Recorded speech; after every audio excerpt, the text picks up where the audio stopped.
Greetings. This is chapter 14. We're going to talk about employee privacy and how we manage personal information of our employees.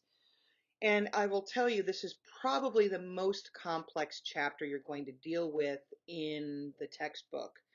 Obviously, each law has its own levels of complexity in terms of how how cases and court cases are in contrast with each other. But generally speaking, the chapter 14 gets at a set of laws and constitutional amendments that are really dealing with issues of privacy.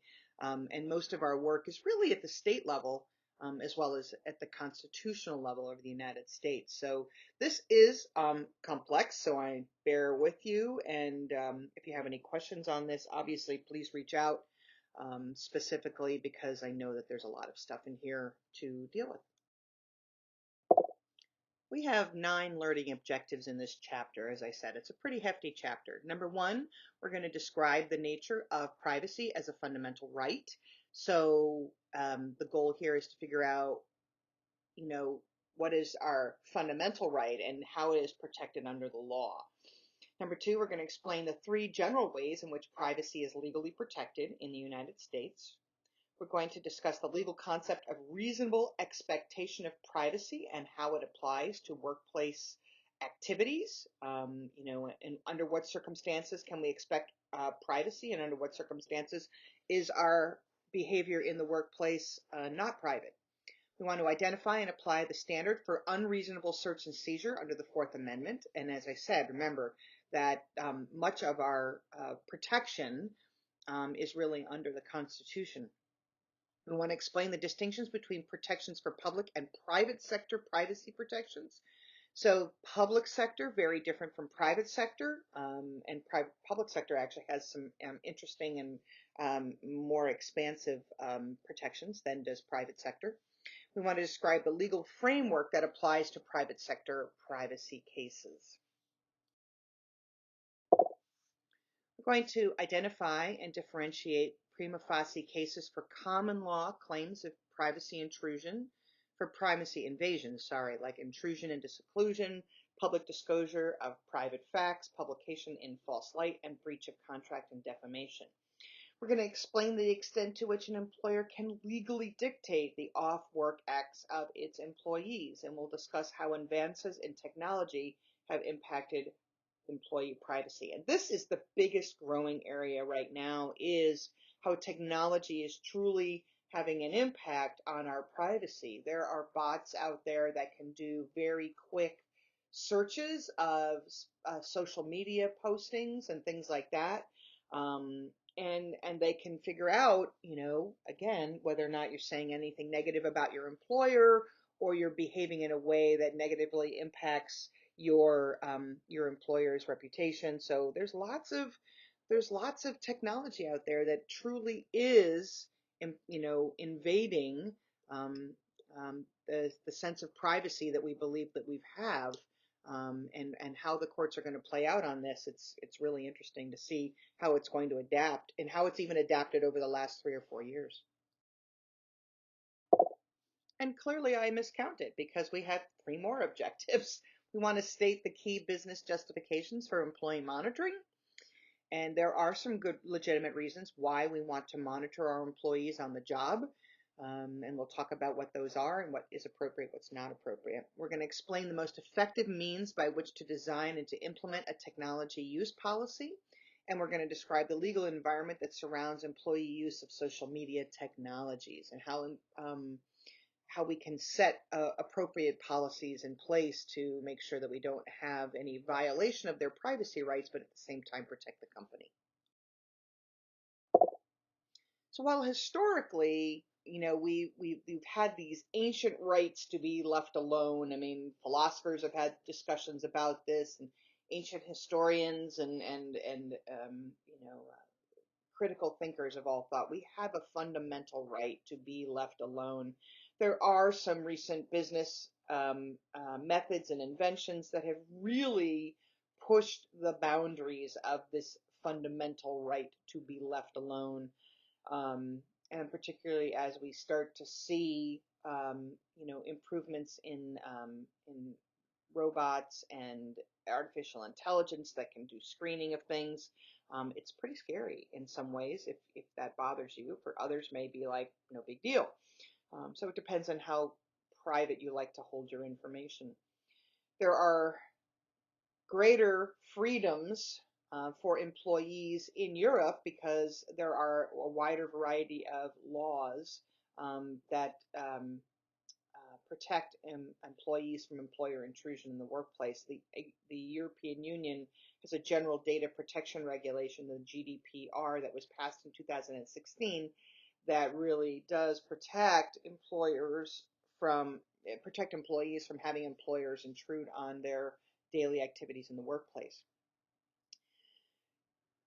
But we have to balance that, right, with the employer's interests. And remember at the very beginning of the class, we told you that we're going to talk about how we have to balance between the employer's needs and the employee's needs. And we've talked about this through the previous chapters regarding the notion of reasonable accommodation versus undue hardship. It's that tipping point, right? When does it become a reasonable accommodation? When is it an undue hardship? And it's the same issue here with respect to employee privacy, although Title VII and things like that don't apply here. But the employer does have some legitimate interests and legitimate reasons why they want to monitor employees and their behaviors and the information that they're using. So we are having to truly figure out where the line is drawn between what I consider to be, private and what the organization believes should be fair game, right, to monitor and to manage. The other issue too is the responsibility that employers have for protecting your data, right? So when we have a employer who is very loose with their cybersecurity issues, data breaches can truly impact employees and customers with respect to issues of their personal information and social security information and healthcare information, things that could put them at risk for having their identity stolen in the workplace. And so this is such a complex topic that so many moving parts to it. And I found it to be really interesting when I was working on this chapter for the authors. In terms of the background of this from a legal perspective, privacy is either protected by the Constitution, federal or your state constitution, federal or some state statutes, and common law practice. There's no, law on the books that specifically talks about privacy. There are some, that's a uniform policy like Title VII. There are individual laws here and there that address issues of federal and state statutes and deal with common law like, torts and defamation and things like that. But fundamentally, it all comes out of the Constitution. The Constitution guarantees a degree of right to privacy. It's assumed in that. And Griswold versus Connecticut is the case that really opened up the door that say people have a right to privacy. And it talked about marital contraception. The Supreme Court found that privacy was an unstated but fundamental right in the Bill of Rights, that no state has a legitimate interest in intruding in what happens in someone's bedroom. And this is, of course, what led to Lawrence v. Texas, where it became illegal to invade gay people's private lives and to criminalize gay behavior. Privacy rights are reinforced in other cases, and it's very well established. So we've got a fundamental right to privacy under the federal Constitution.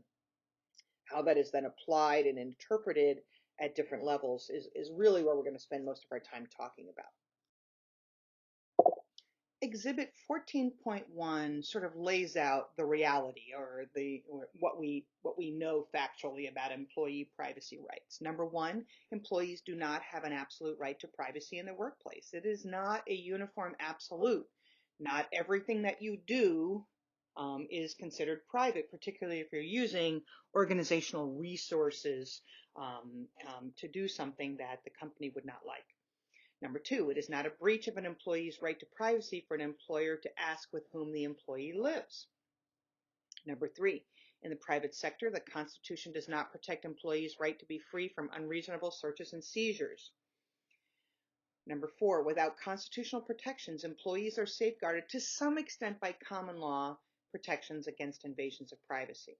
Number five, though an employee may give information to an employer, the employer is still bound to use that information only for the purposes for which it was collected. So you cannot say, I'm going to collect information for this purpose and then use it for a different purpose. So it is important that if you're going to say, I am using this information for this reason, you cannot change the way that you think about it. You can't change the way you use it. So generally speaking, as I've already said, there are no broad rights to personal workplace privacy. It is a hodgepodge of things like constitutional protections, some statutes at federal and state levels, as well as common law practices. Employment at will conveys broad discretion to the employer against the employment relationship.